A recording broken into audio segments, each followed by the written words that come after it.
Welcome to Hub Dialogues. I'm your host, Sean Speer, editor-at-large at The Hub.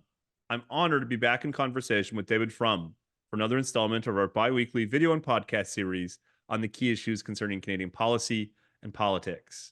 In today's conversation, we'll discuss the public policy consequences of a major political realignment occurring across the Anglo-American world, including here in Canada, in which we're seeing growing polarization across educational and professional lines in ways that's reshaping our politics. I'm keen to get David's perspective on what's behind these developments and what they may mean for our policy and politics. David, thanks as always for joining us. What a pleasure. When you were part of the Bush administration in the early 2000s, college-educated voters were still a key Republican constituency. Today, that's much less the case. The political realignment, as it's sometimes described, reflects a major shift in our politics, whereby those in the goods-producing economy without post-secondary credentials are moving to the right, and those in the service economy or knowledge economy with university degrees are increasingly concentrated on the left. These developments may be most marked in the US, but as we'll discuss, they're increasingly spreading across the Anglosphere. Why don't we start, David, with your general observations about these developments? What do you make of them and their implications for our policy and politics? Well, let me start with an observation that is so crushingly obvious that once I've said it, you'll think I'm wasting your time for pointing it out. But until I've said it, it's in danger of being overlooked, and it's important. So when you hear that in the year 2002, there were still lots of college-educated voters voting for the Republicans, British Conservatives, Canadian Conservatives, and 25 years later, there are fewer. Understand what we're seeing is not just a conversion, that people who used to be voting one way or another. It's time marching on. So the people who in 2002, the college graduates who were alive dated back 50, 60, 70 years. And people who would graduate from college in 2015 and 2018 had not gone to college yet, or maybe not even been born. So a college degree used to be a much more certain guarantee of upward income status than it has become. So the kind of person who graduated from college in 1962 there are fewer of them than the people who graduated from college in 2022. They're more male. They're more likely to have high incomes and have. So part of what's happened is who the college-educated population has shifted with the passage of time. As I said, once I say that, it's so crushingly obvious that you think I've wasted your time, but it's important to point that out. You presently warned about these trends in your 2008 book, Comeback, which incidentally I reread for today's conversation. You noted that the Republican Party in particular and conservatives in general needed to apply their ideas and principles to the issues and challenges facing the members of their evolving voter coalition. For instance, David, you raised issues of geographical inequality, China's economic challenge, and most famously, healthcare. They didn't listen, and eventually we got Trump. I know that's a simplistic description of the past, but it's not necessarily wrong. To what extent should Trump's rise be understood as a failure by Republican leaders to reckon with the growing disconnect between their policy priorities and the interests of their voters? Well, thank you for being I think the one person in North America to have ever read that book, and certainly one of the very few to have had anything good to say about it. So I'm grateful to you for that. Look, what happens is that the ideology and the voting base of all the English-speaking parties got out of sync. And what I was arguing in 2007 is I wanted to preserve as much as possible of the free trade, free market, balanced budget approach. And my argument is if you make no concessions to the way the world is changing, you're going to lose the whole thing. Yes. So what happened in the Tea Party years was no concessions were made. In fact, there was a doubling down on an ultra-individualistic message. And so that problem got worse to the point where the things I was trying to save, the people who were too fundamentalist on markets for me in 2007 are now too anti-fundamentalist. So they've gone off with it. You now have a Republican Party that's a protectionist party. You have a British Conservative Party that led the United Kingdom out of the European Union, which is the most protectionist in terms of its effect on flows of goods and services and investment. That was the most protectionist thing that probably any major developed economy has done since 1945. And the lesson there is you have to meet voters where they are, but you also have to remember what it is you set out to do. And so what you're trying to do is to defend free trade, from the genuine pressures it's under at a time of basically this intense competition with China. You're trying to save limited government and free markets at a time when the baby boomers are aging, you have more claims, and when the voting basis of the center-right parties is getting to be less affluent and less economically secure. So you're managing this difficult challenge. And in Canada, there's a special problem, which is when you were in government, Canada came out of the Great Recession, the best performing of the major peer economies. It was after the shock of 2008, 2009, Canada was the first to return to pre-crisis levels of both employment and output. And Australia did good on one of those measures, and Germany did well on another one of those measures, but Canada did the best on both the measures, output and employment. And so Canadians in 2012, 2013 were in the mood for kind of like, well, we keep it going. We're obviously doing the right thing politics.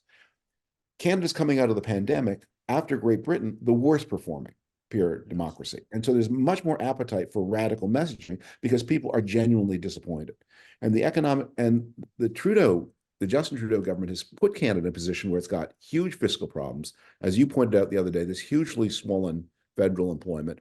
And at the same time, as you've had a federal government that has done all these cultural attacks on the basis of Canadian nationhood, accusing Canada of genocide and so on. So this is going to be the 2020s are going to be a much bumpier period for Canada than the 2010s were. David, we'll come back to what some of these developments mean for conservative policymaking here in Canada and elsewhere in a moment. But before we do, I'd be remiss if we didn't address the cause and implications of the political realignment within progressive politics itself. The evidence seems rather clear that center-left or left-wing parties have lost traditional working class support, in large part because of their growing attention to what one might describe as social progressive issues like identity, sexuality, and so on. To what extent, in your mind, is a key, or perhaps the key explanatory factor behind the political realignment, the left's elevation of social issues over the material concerns of working class voters? The social forces in society are always combining and recombining in new patterns, in new political patterns. And so there are always groups that are on their way into one political coalition and into another. But from a progressive point of view, an important difference is in 1970, they drew many more of their voters from the private sector economy, which was larger comparatively, and fewer of their voters from the public sector economy because it was smaller. I mean, it's really important, I always think, to be a little more cynical and less alarmist about what's going on here. That one of the reasons that parties of the left are drawn to this complex of voters is we've created a giant industry out of diversity, and the providers of that industry have become a very important interest group.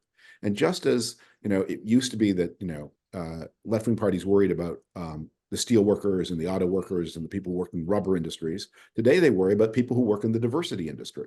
And they want to, they represent those kinds of concerns. I think this may be going a little bit out of style. I think that basically we had such a zenith of frenzy about these complex of issues at the turn of the decade in 2020. I think, a lot of friends were lost. I think the student protests on campus against Israel and the outrageous ways in which many of them have behaved have political implications. And I think in Canada, these accusations of genocide and structural racism in Canadian society, I don't think they sit well with a lot of people. And I wonder if we're going to see a little bit of a downward slope of that kind of behavior. It's very destructive. It is very destructive. People attach to concrete things, and they don't, in the United States, the Trump coalition often seems very alienated from modern American life. But in Canada, the Progressive Coalition seems to be really uncomfortable with Canadian history. And if you're uncomfortable with your own country, how are people going to trust you to govern that country?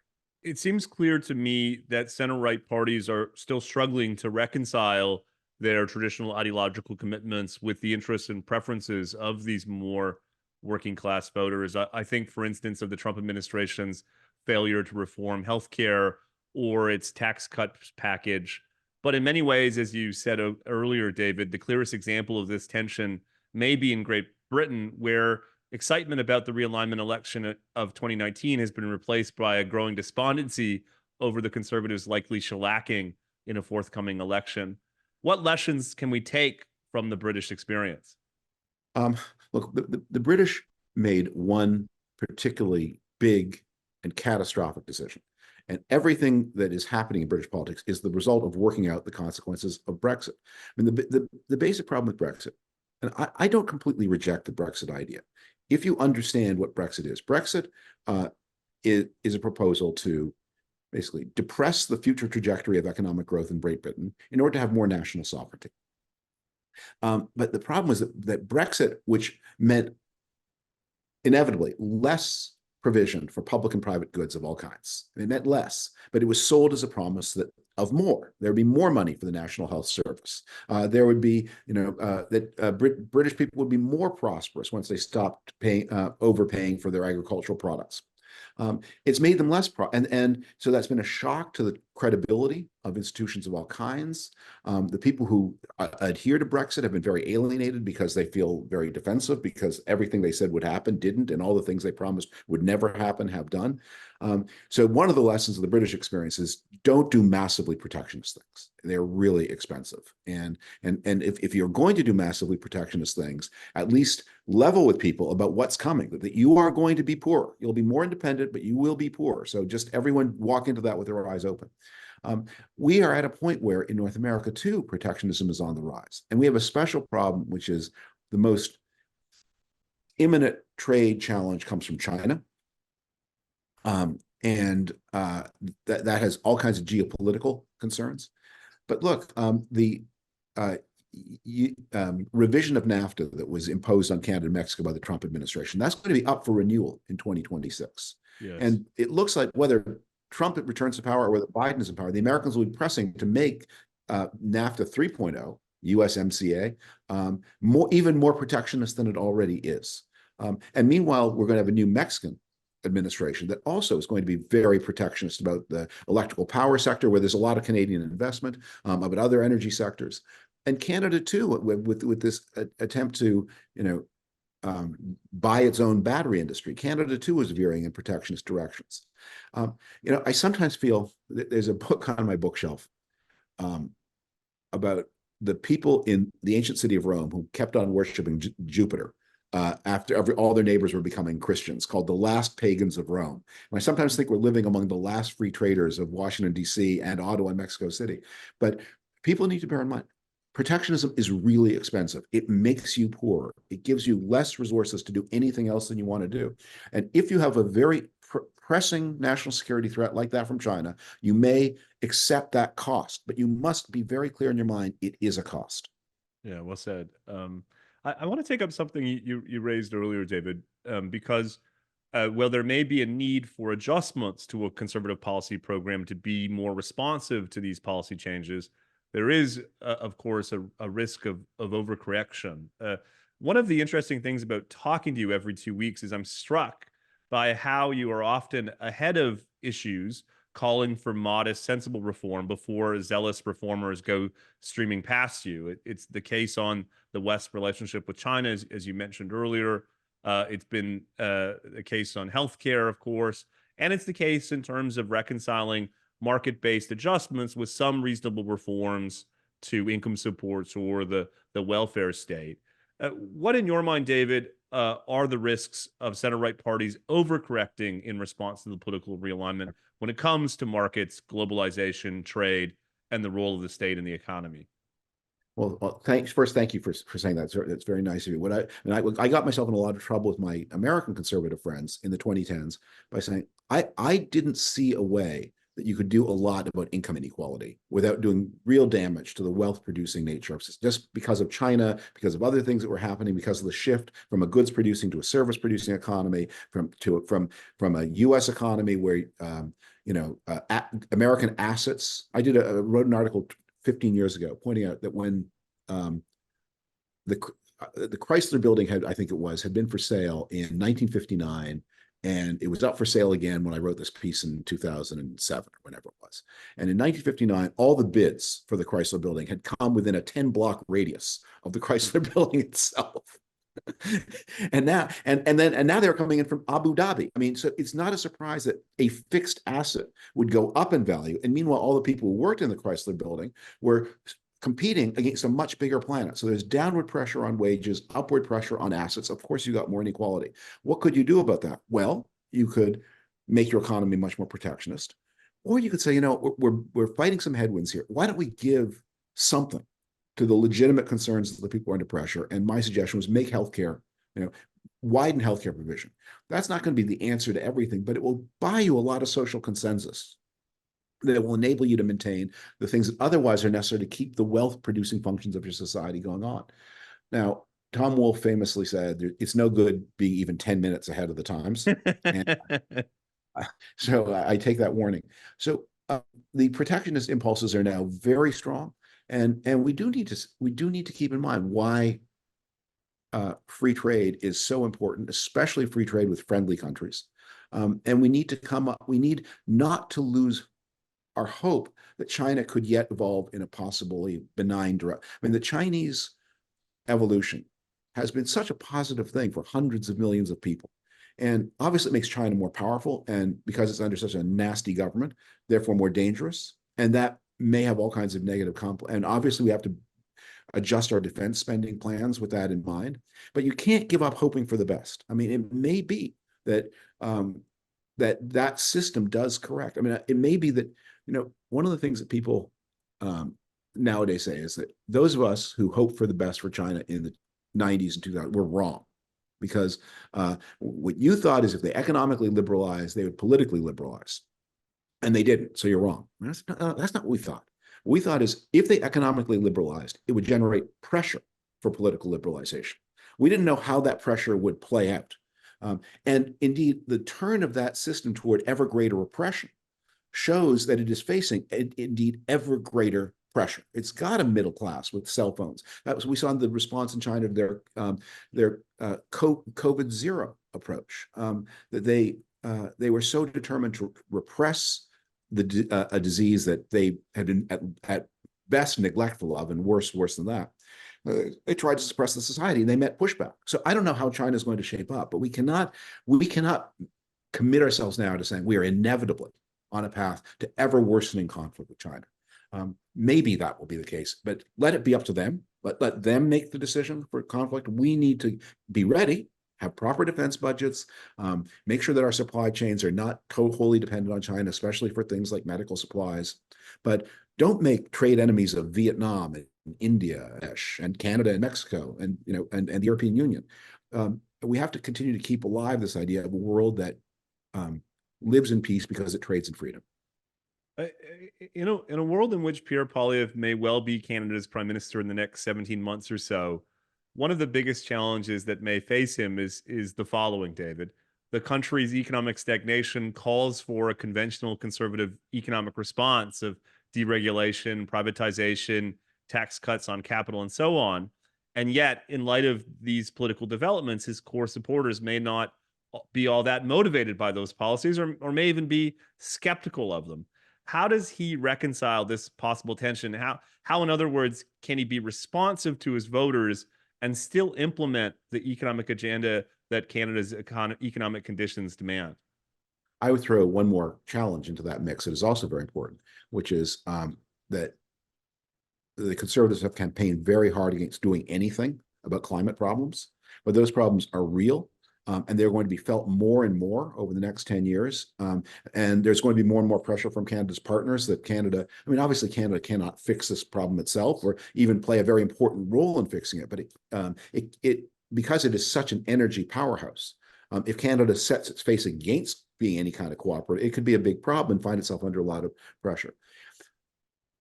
Look, politicians have an important role. They are specialists in the art of generating political consent. And I'm not going to tell a politician how to do his trade. Sure. But what I am going to say is you can't begin to do your trade unless you know what you're trying to achieve. And that you need to begin with a vision of what you're trying to do. What are Canada's problems? Unsound finances, worsening productivity, real estate costs that are rising faster than family incomes, and thus depressing family formation, thus inviting massive immigration to meet labor supply needs, which is very destabilizing and making the housing problem worse. All at a time when this country, which has such weak cultural cohesion to begin with, finds itself under pressure, not just from its traditional problem, which is the pull of American attraction, but also now a domestic politics that sees its main message as being at war with the country's own tradition and history. So you have to begin by saying, here's what I'm not going to listen to journalists about how to do politics, but you should listen to people about don't lose sight of what you came to do. Don't let the tactics drive everything. And one of the things that has been, I think, a theme of the current iteration of the Conservative Party is it's been very tactical.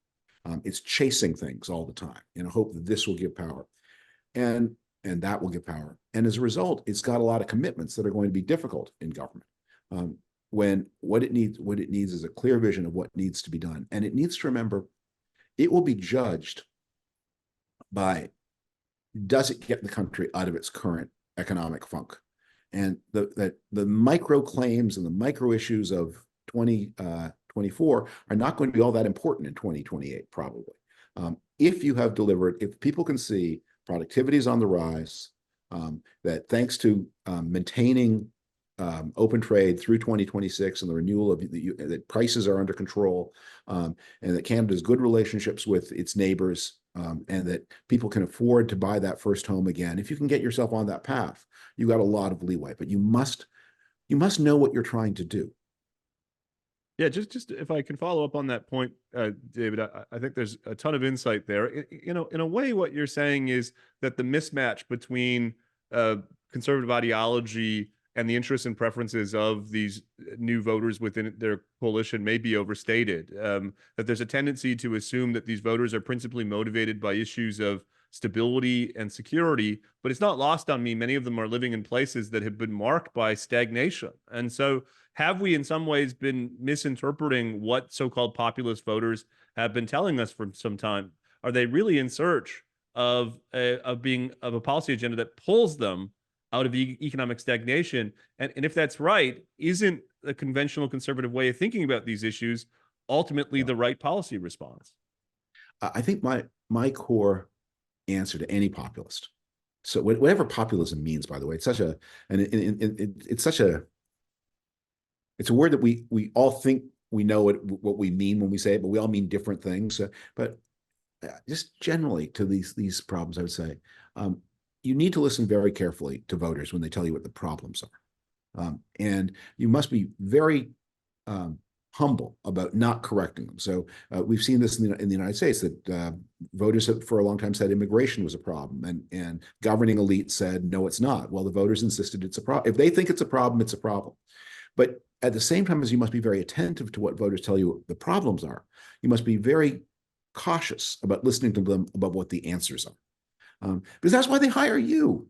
That's why they hire you, the politician. Like if there's a rattling noise from the back of my car, and I drive it to the auto shop, I don't want the mechanic to say to me, okay, what do you think we should do? Make the rattling sound go away. That's your job. I'm here to tell you the car's rattling. You fix it. So people are saying, I can't afford to buy a house. My wife and I are both working full time. We cannot afford to buy a house with a second bedroom so we can have a second child. That's what we want, is a second child. We need enough room. Get it done. Okay, well, go. Okay, then there are experts, there are smart people you can in government listen to, and you have enough time that you can produce results and say, you didn't believe us when we said that freer trade with Mexico would get you that second bedroom. But you see, it did. Final question.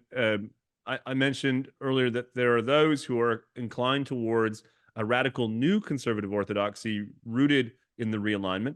And then there are those, David, who seem rather indifferent to these political developments. Is there anyone who is, in your mind, who's doing interesting thinking or writing or even legislating when it comes to developing an ideologically rooted conservative agenda that better reflects the interests and preferences of today's median conservative voter? Well, look, because Canada has a party called Conservative, we use that word. I'm not sure that the politics of the 21st century are going to look like that much, because what we have seen is there is a lot of impetus to this reactionary, chauvinist, authoritarian kind of politics. And it comes from all kinds of different directions. I mean, we are seeing that there are people who code as right wing who deny the atrocities of the Syrian civil war, and there are people who code as left wing. There are people who code as right wing who are on Putin's side, and there are people who code as left wing who are on Putin's side. There are all kinds of people all over the political spectrum who want to say that neoliberalism, by which they mean open international trade and a market economy, is obsolete. And some of them are right coded and some of them are left coded.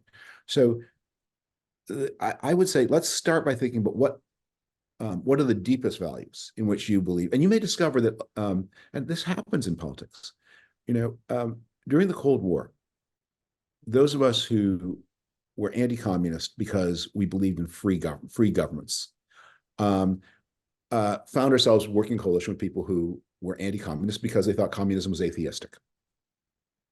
And in 1985, the fact that, you liked Franco and I liked post-Franco, that wasn't that important because we both agreed we didn't like the Soviet Union.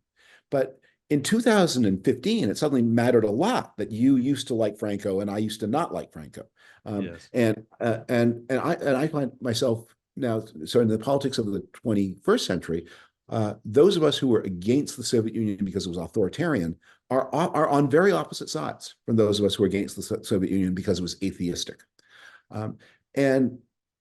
So that happens, and we need to be ready always as we hold on to our core values to bid adieu to some former coalition partners and to bid welcome to new coalition partners. And the limited government, free market, responsible government, moderate social insurance provision, that consensus, that's the people behind that are going to shift and change. And if some people, as you've seen in the United Kingdom, some people used to call themselves conservatives are on their way out, then they're just on their way out. And you don't change your core values to chase them out the door, meanwhile turning your back.